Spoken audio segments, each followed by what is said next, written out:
नमस्कार मु लक्ष्मीकांत दास Remuna NAC 5 number वार्डर councillor मो तरफ आगे नूतन वर्षर समस्त को हार्दिक अभिनंदन शुभेच्छा।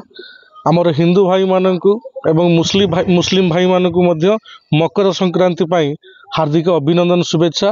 मु प्रभु जगन्नाथ पाखे प्रार्थना करुच्ची मानव समाजर सबु वर्गर सबु संप्रदाय लोक मानकर जेमिति उन्नति हब, आम देश आम राज्य आम जिला आम एनएसी जेमिति उन्नतिर प्रगति पथरे चलो से पाई मु प्रभु जगन्नाथ पाखे प्रार्थना करुच्ची। छात्र छात्री मान पाखु आरंभ करी कृषक मान पाखु आरंभ करी सबु श्रेणी लोक मानू प्रभु जगन्नाथ आशीर्वाद करंतु, तांकर भविष्य जमिति मंगलमय हो, कहार जमिति किछि दुख कष्ट न रहू। जदि ओडिशा प्रति किछि विपद आसे ताकू प्रभु जगन्नाथ निश्चित रक्षा करेंगे मानव समाज को। एति कही मु आउ थे अभिनंदन जनाऊँ नूतन वर्षर समस्त को अभिनंदन शुभेच्छा। धन्यवाद।